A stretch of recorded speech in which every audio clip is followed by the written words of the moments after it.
Hello everyone, welcome to PhD Jobs and Admissions. This is Ankita Sood and students. आज इस video में हम लोग डिस्कस करने वाले हैं रिसर्च मेथोडोलॉजी का क्विक रिवीजन सीरीज। ये रिवीजन सीरीज आप लोगों के अपकमिंग छत्रपति शाहू जी महाराज यूनिवर्सिटी जो कि कानपुर में सिचुएटेड है, इसके पीएचडी एंट्रेंस एग्जाम के लिए बहुत ही ज़्यादा इंपॉर्टेंट है। आप सभी को पता होना चाहिए कि कानपुर यूनिवर्सिटी का पीएचडी एंट्रेंस एग्जाम 13 मई को होने वाला है, यानी कि अब आप लोगों के पास सिर्फ 4 to 5 डेज बाकी हैं। अगर आप लोगों ने अभी भी इसकी तैयारी शुरू नहीं की है तो मैं आपको गारंटी देती हूँ कि इन 4 to 5 डेज में भी अगर आप लोग ये क्विक रिवीजन सीरीज को अच्छे से फॉलो करते हो, जो भी ट्रिक्स हम लोग बताते हैं इनको अच्छे से फॉलो करते हो, तो डेफिनेटली आप लोग पीएचडी प्रोग्राम में एडमिशन ले सकते हो। साथ ही स्टूडेंट्स, आप सभी को ये भी पता होगा कि यूनिवर्सिटी में किसी भी में अगर आप लोग पीएचडी करना चाहते हो तो आपके पेपर पैटर्न को 2 सेक्शंस में डिवाइड किया जाता है, that is paper 1 and paper 2। Paper 2 हमेशा हमारा सब्जेक्ट सेंट्रिक पेपर होता है एंड पेपर 1 होता है कॉमन पेपर, जिसमें कि 50 क्वेश्चंस पूछे जाते हैं सिर्फ रिसर्च मेथोडोलॉजी से, एंड हमें पास होने के लिए भी सिर्फ 50% मार्क्स ही चाहिए।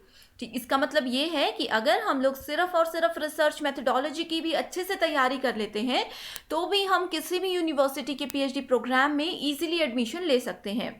रिसर्च मेथोडोलॉजी की कंप्लीट प्रिपरेशन के लिए हम आपके लिए लेकर आए हैं रिसर्च मेथोडोलॉजी रिवीजन पैकेज, जिसमें हम आपको देते हैं full syllabus short notes. Last moment preparation के लिए ये शॉर्ट नोट्स आपकी बहुत ज़्यादा हेल्प करेंगे।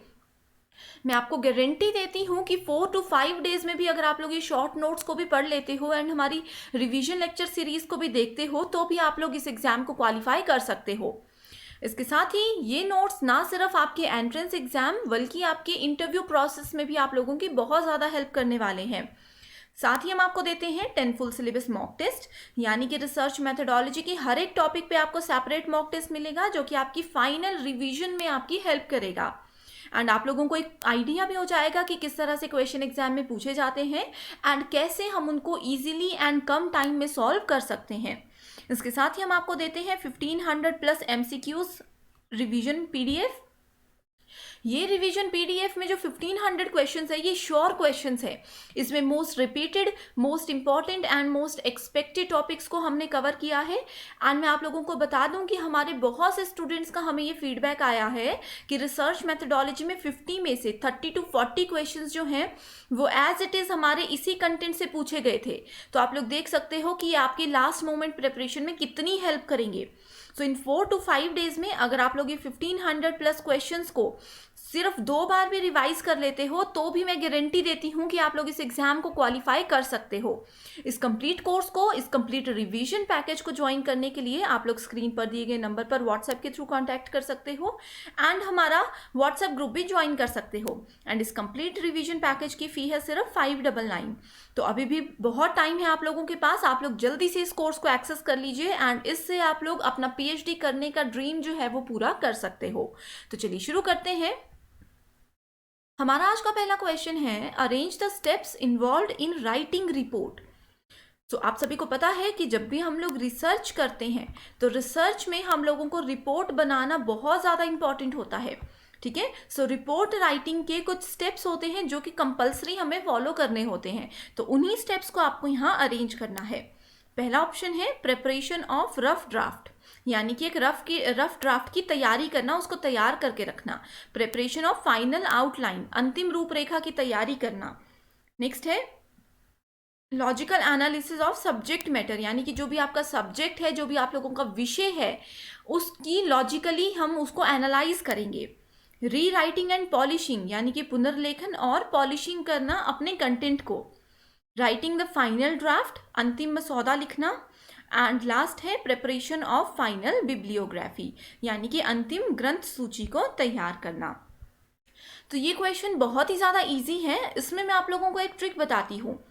अब जैसे कि यहाँ पे पहले लिखा है कि फाइनल ड्राफ्ट को बनाना है, फाइनल बिब्लियोग्राफी को बनाना है। ठीक है, ई एंड एफ जो है ये दोनों ऑप्शंस बिल्कुल एंड में आएंगे। ठीक है, ये चीज़ तो यहाँ से हमारी बिल्कुल क्लियर हो चुकी है। ठीक है, तो सबसे पहले हम लोगों को जो भी हमारा प्रॉब्लम है, जो भी हमारा सब्जेक्ट है, उसके बारे में पता होगा, तभी तो हम लोग आगे का काम शुरू करेंगे। तो सबसे पहले हमें अपने सब्जेक्ट मैटर को लॉजिकली एनालाइज करना है, यानी कि सबसे पहले आएगा ऑप्शन नंबर सी। ठीक है, तो ऑप्शन नंबर सी जो है ये 3 यहाँ पे ऑप्शंस में है, ठीक है। तो पहला ऑप्शन जो है इसको हम एलिमिनेट कर देंगे, राइट।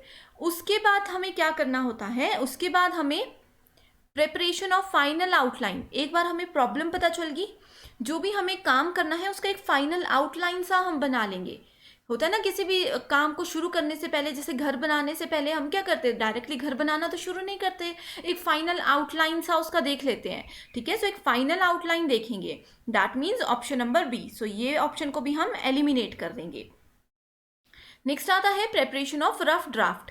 इसके बाद हम एक रफ डिजाइन को प्रिपेयर करेंगे, that means option number A. So यहाँ पे है ऑप्शन नंबर ए, ठीक है। उसके बाद आता है हम जो भी हमने रफ ड्राफ्ट बनाया था, आउटलाइन बनाई थी, होता क्या है हम लोग उसको रीराइट या पॉलिशिंग करते हैं, यानी कि उसमें थोड़े बहुत चेंजेस हमें फिर भी करने पड़ते हैं, that means option number D. उसके बाद आता है फाइनल बिब्लियोग्राफी, जिसमें हम लोग बुक का रेफरेंस, जहाँ से हमने हेल्प ली है अपने आर्टिकल के लिए, ठीक है, उन चीज़ों को यहाँ पे हम लिखते हैं। एंड देन उसके बाद हम क्या करते हैं, फाइनल ड्राफ्ट को लिखते हैं। इस अकॉर्डिंग हमारा राइट आंसर है option number B. Next question है, identify the characteristics of qualitative research from the following.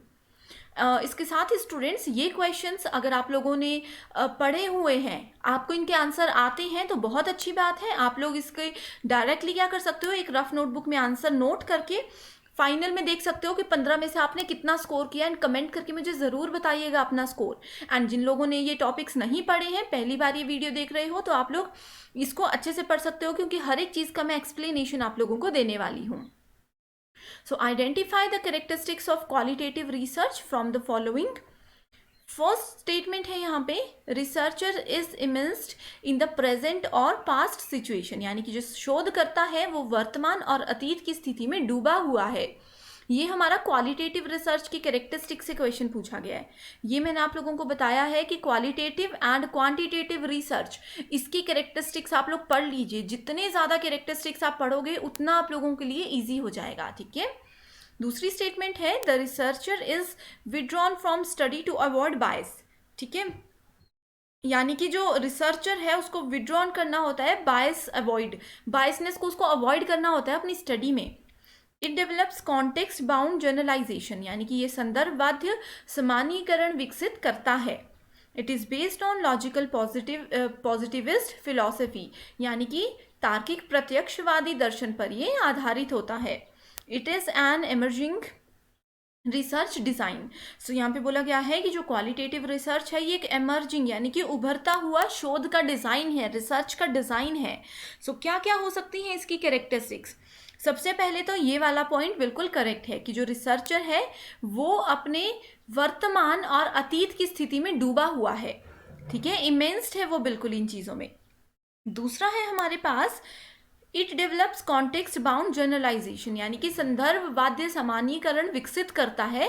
Qualitative, यानी कि ये क्वालिटी पे फोकस करता है, ठीक है, इसीलिए ये कॉन्टेक्स्ट बाउंड जनरलाइजेशन को डेवलप करने में हमारी हेल्प करता है। नेक्स्ट है, it is an emerging research design, ठीक है। सो क्वालिटेटिव जो है एक ऐसा रिसर्च डिज़ाइन है जो कि अब बहुत ज़्यादा यूज होता है। So A, C and E, that means option number 3 here is the right answer. Next question है, a report of quantitative study will not include. So quantitative में कौन सी चीज़ इंक्लूड नहीं की जाती। मैंने आप लोगों को बताया है कि हमेशा नॉट टर्म पे फोकस रखिएगा, वरना क्वेश्चंस गलत हो जाएंगे, ठीक है। मेजरमेंट, यानी कि किसी चीज़ को मापना, रिजल्ट परिणाम, कन्फेशन स्वीकारोक्ति, एंड वैलिडेशन, यानी कि सत्यापन, ठीक है। सो कौन सी चीज़ों को क्वांटिटेटिव में हम इंक्लूड नहीं करते हैं, तो हम लोग इसमें कन्फेशन को इंक्लूड नहीं करते हैं। रिसर्च क्या कन्फेस करना चाहता है वो हम इंक्लूड नहीं करते, हमें सिर्फ फाइनल कंक्लूजन से मतलब है, फाइनल रिजल्ट से मतलब है, एंड जो रिजल्ट है वो वैलिड होना चाहिए, इस चीज़ से मतलब है, ठीक है। सो बाकी के 3 जो हैं ये तीनों क्वांटिटेटिव रिपोर्ट स्टडी में इंक्लूड किए जाते हैं, सिर्फ कन्फेशन इंक्लूड नहीं किया जाता। नेक्स्ट क्वेश्चन है, research is a systematic investigation to find answer to a problem, it is defined by. तो यहाँ पे एक स्टेटमेंट दी गई है कि रिसर्च एक सिस्टमैटिक यानी कि व्यवस्थित जांच है किसी भी प्रॉब्लम के सॉल्यूशन को ढूंढने के लिए। तो ये स्टेटमेंट किस रिसर्चर ने बोली थी, बर्न्स, बल्मर, मार्शल या फिर इमोरी, ठीक है। सो ये स्टेटमेंट दी गई थी किसके द्वारा, बर्न्स के द्वारा। तो स्टूडेंट्स, इस तरह की जो स्टेटमेंट्स होती हैं जो बड़े बड़े रिसर्चर्स ने दी होती हैं, बहुत फेमस डेफिनेशंस होती हैं, इनको भी आपको पता याद रखना है, ठीक है। तो इस तरह की स्टेटमेंट्स भी एग्जाम में पूछी जाती हैं। नेक्स्ट क्वेश्चन है, identify the cause of the problem and possible solution to a problem.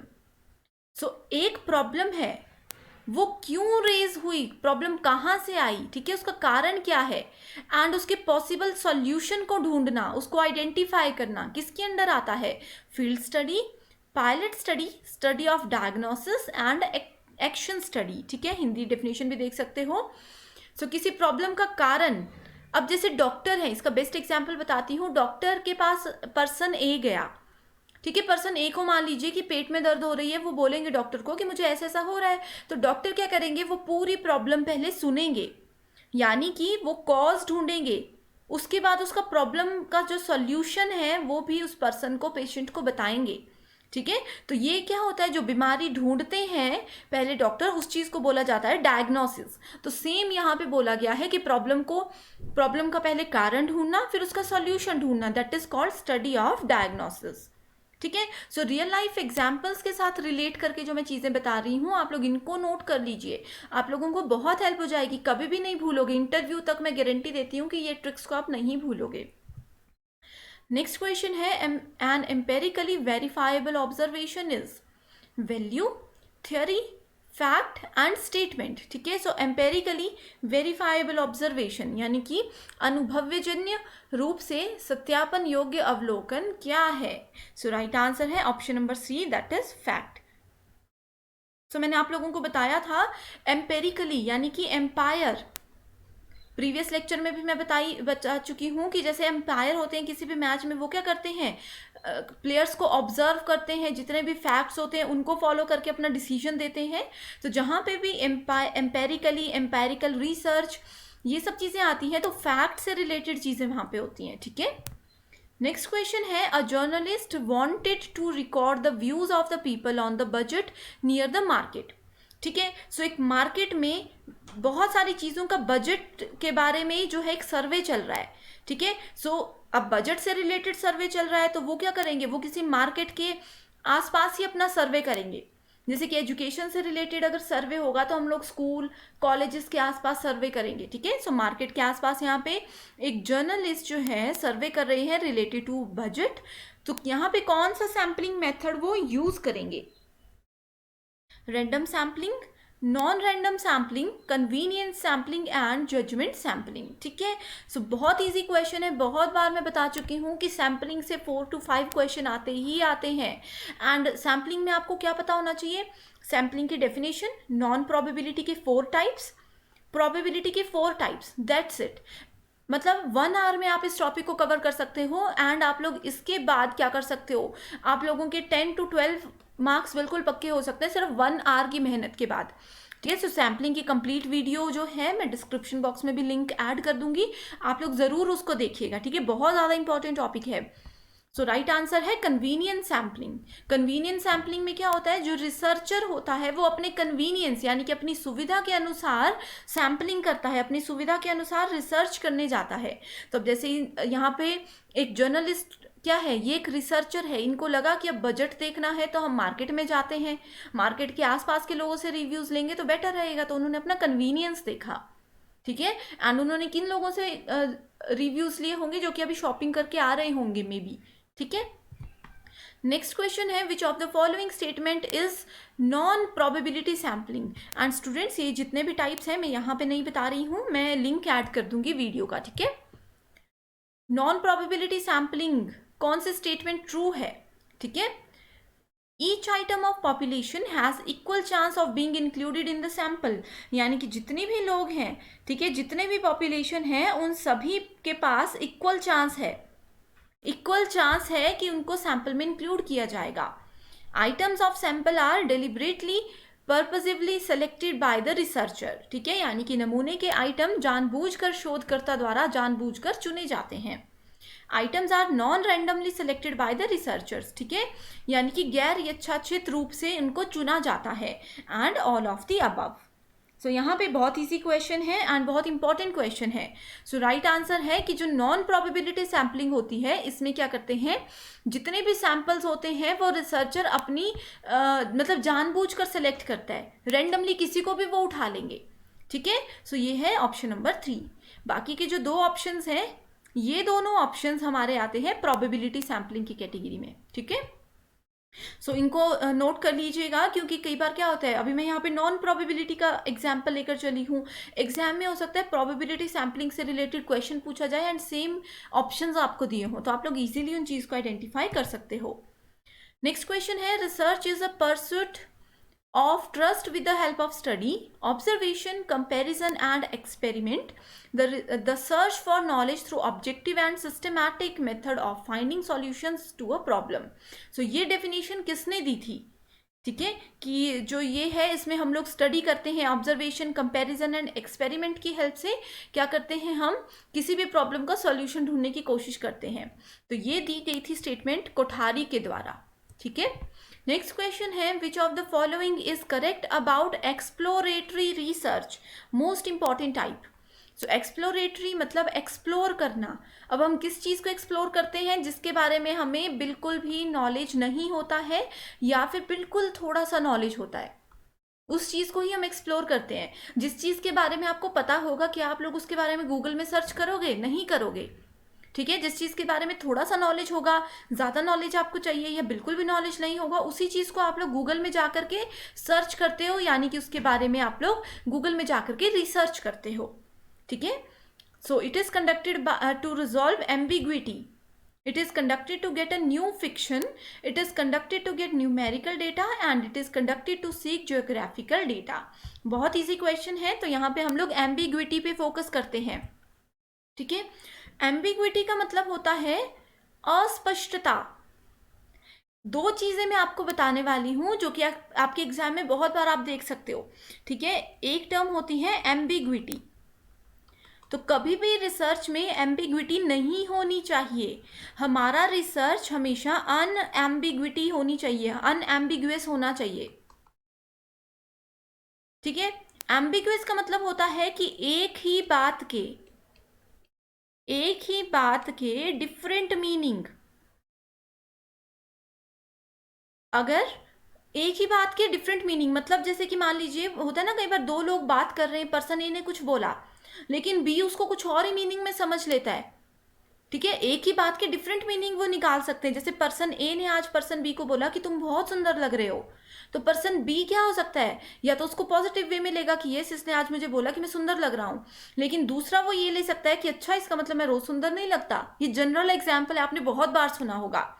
ठीक है, सो इस तरह की जो एक ही बात के डिफरेंट मीनिंग निकलते हैं, उससे क्या हो सकता है, कॉम्प्लिकेशंस हो सकती हैं। तो इसीलिए रिसर्च में हमेशा ध्यान रखिएगा कि हमारा जो रिजल्ट है वो अनएम्बिगुअस होना चाहिए। So exploratory research is conducted to resolve unambiguity. ठीक है, इस प्रॉब्लम को सॉल्व करने के लिए हम एक्सप्लोर करते हैं चीज़ों को। नेक्स्ट क्वेश्चन है, which one of the following is related to descriptive research.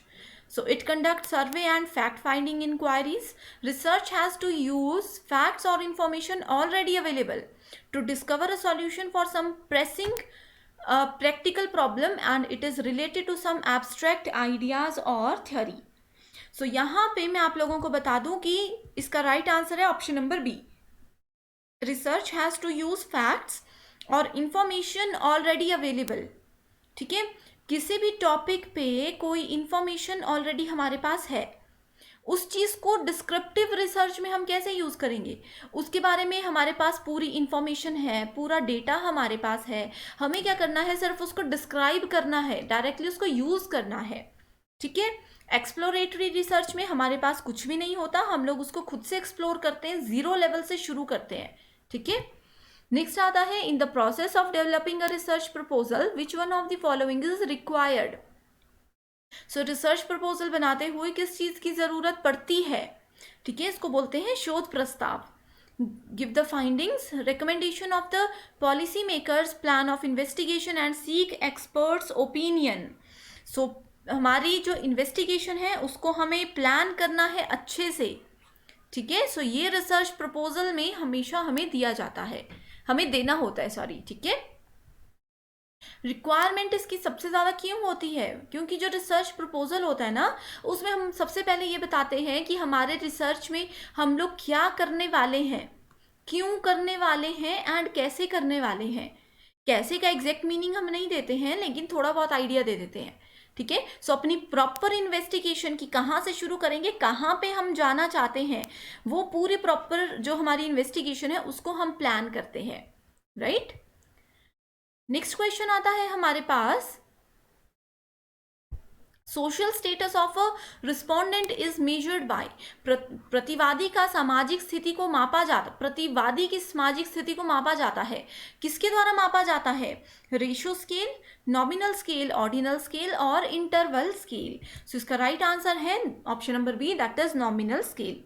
So nominal scale क्या होता है? It is a scale of measurement use to assign events और ऑब्जेक्ट्स इनटू डिस्क्रीट कैटेगरी, ठीक है।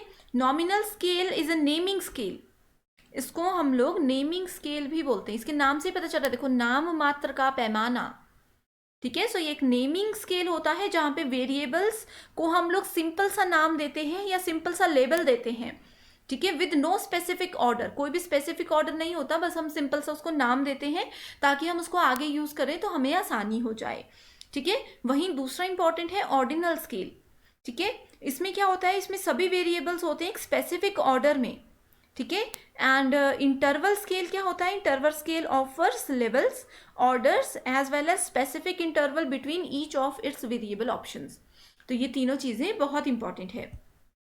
नेक्स्ट क्वेश्चन है हमारे पास, origin of hypothesis lies in, so परिकल्पना की उत्पत्ति कहाँ से हुई है?